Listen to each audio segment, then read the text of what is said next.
मित्रों, कल 5 अगस्त 2020 की तारीख थी और कल मैं बहुत प्रसन्न था। कल अयोध्या जी में श्री राम जन्मभूमि स्थल पर भव्य राम मंदिर की भूमि पूजन का कार्यक्रम देख करके मन जो है वो बहुत ही प्रसन्नता से झूम रहा था। लेकिन क्या बताऊं, आदत से मजबूर दोपहर तक तो मन प्रसन्नता में झूमता रहा, लेकिन उसके बाद शाम होते होते मेरे मन आकाश पर चिंता की कई रेखाएं उभर आईं और मेरा मन सोचने लगा कि कैंसर का परमानेंट इलाज क्या है, एड्स का परमानेंट इलाज क्या है, कोरोना का परमानेंट इलाज क्या है।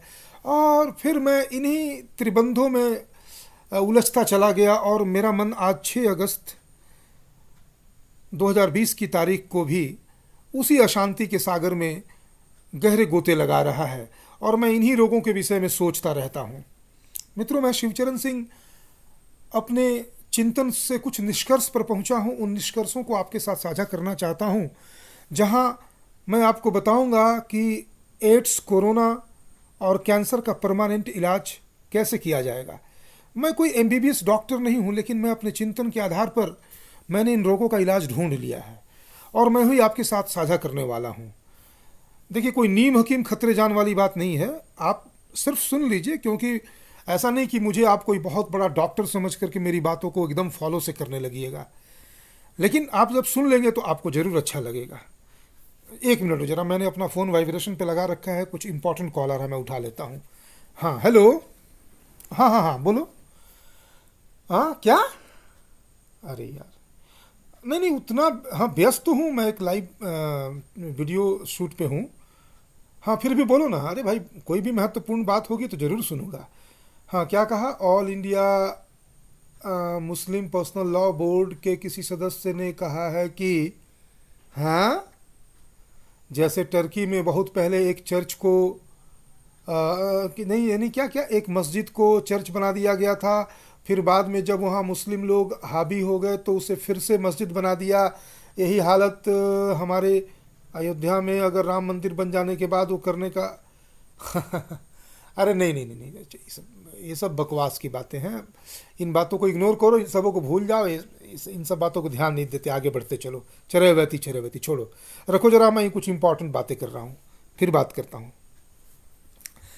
हाँ, कुछ लोग हैं ऐसे ही इधर उधर की बातें करते हैं। हाँ मित्रों, मैं बात कर रहा था कैंसर, एड्स और कोरोना के परमानेंट इलाज की। तो ऐसा है कि किसी भी रोग का समाधान जो है पहले उस रोग के जड़ में पहुंच के किया जाता है। पता करना चाहिए कि वो रोग शुरू कहाँ से होता है, और जहाँ से शुरू होता है इलाज वहीं से शुरू होती है। जड़ से मिटाना हो तो जड़ को मिटा देना चाहिए। मित्रों, एक मिनट जरा, वो लगता है मेरा मित्र बहुत भावुक है, वो मान नहीं रहा है, मैं जरा उसका समाधान करती हूँ। हाँ, हेलो। हाँ, क्या? हाँ, अरे देखो यार, मैंने फ़ोन नहीं रखा, मैं थोड़ा व्यस्त था, मैं तुमसे विस्तृत बातचीत करने के लिए प्रस्तुत हूँ यार। कि अभी तुम इतने परेशान हो कि अभी समाधान बता दूं? तो लो, बताता हूँ। मैं एक दूसरे वीडियो पे एक दूसरी चर्चा कर रहा था, वो मेडिकल साइंस की। ठीक है, कोई बात नहीं है, तुम्हें बता। देखो, वह जो व्यक्ति चिल्ला चिल्ला कर कह रहा है कि टर्की में जहाँ पर कभी बहुत पहले मस्जिद हुआ करता था, जिसे बाद में लोगों ने चर्च बना दिया और फिर बाद में उसको इन लोगों ने मस्जिद बना दिया, वो केस हमारा नहीं है, हम दूसरे केस हैं। और तुमको जड़ से इलाज करना है ना, तो उस व्यक्ति की बोलती बंद करनी है ना, तो जड़ का पता करो ना। क्या? हाँ हाँ हाँ हाँ हाँ, ठीक। तो जड़, तुम्हें लगता है कि जड़ कुरान है, तुम्हें लगता है कि जड़ इस्लाम है? अरे तो बाबा, जड़ का इलाज करना, उस व्यक्ति का जुबान बंद अपने आप हो जाएगा यदि वहीं से उसके शुक्रवार की नमाज, क्या कहा, हाँ, उसके बाद वो लोग जो जहर उगलते हैं। देखो भाई, मेरा इससे कुछ लेना देना नहीं है, लेकिन मैं तुम्हारी भावना के साथ हूँ।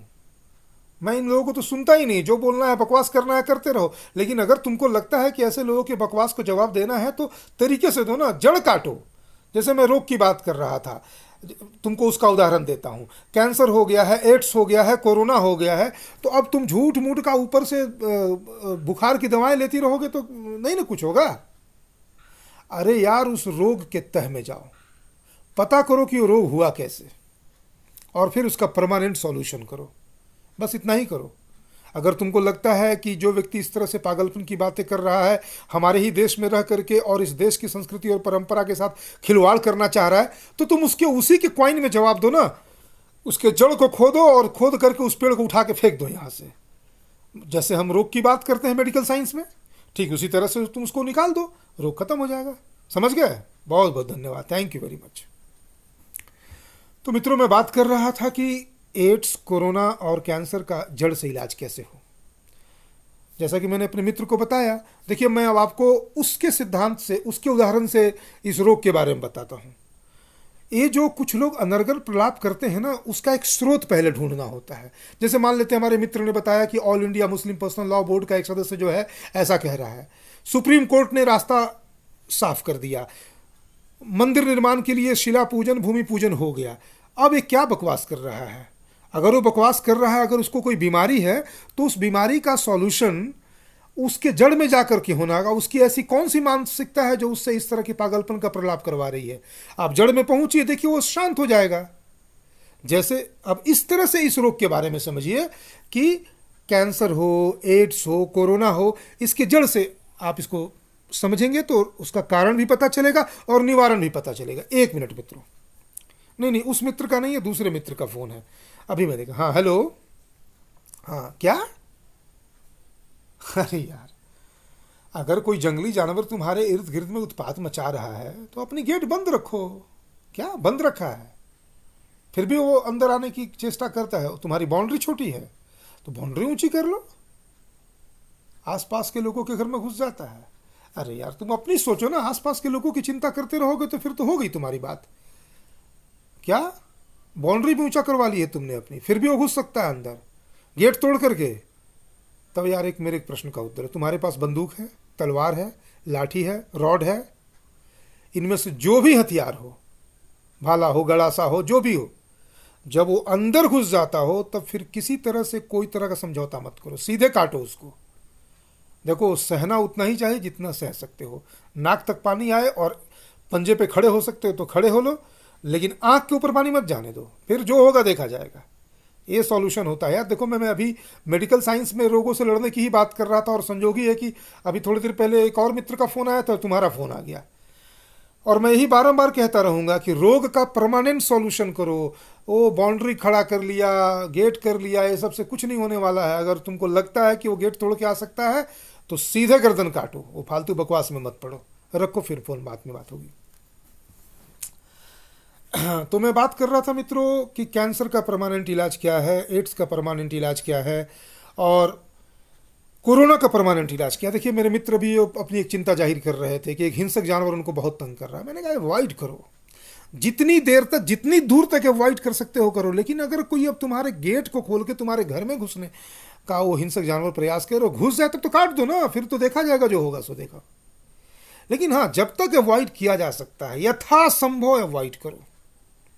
ठीक है, वो कोई प्रेम से कोई जानवर आकर के चर रहा हो तो चरने दो, लेकिन हिंसा कर रहा हो और ज़बरदस्ती कर रहा हो, गेट को तोड़ करके हिंसक वृत्ति अपना रहा हो, तो उसको एकदम एकदम उसके उसी की तरह से जवाब देना होगा। सामान्य तरीके से हम कहाँ किसी के कुछ शत्रु होते हैं, लेकिन अब इसे रोग है। अब रोग है तो है, लेकिन अब रोग अब जानलेवा हो जाए तो इलाज करना होगा ना। मित्रों, मेरा थोड़ा मूड ही खराब हो गया आज इन सब बातों में। मैं जो आपको कोरोना, एड्स और कैंसर का सॉल्यूशन बताने वाला था, अब वो मेरा मूड ही नहीं रह गया। मैं थोड़ा डिस्टर्ब सा हो गया। लेकिन मैं इस मेडिकल साइंस की चर्चा को मैं फिर बाद में करूँगा। मैं सिर्फ अभी इतना कह दूँ कि कोई भी रोग हो, यथासंभव अगर सहने की शक्ति हो तो थोड़ा सही है, थोड़ी सामान्य दवाओं का उपयोग कीजिए। लेकिन अगर परमानेंट सॉल्यूशन चाहते हो तो उसको जड़ से इलाज करना होगा। धन्यवाद मित्रों।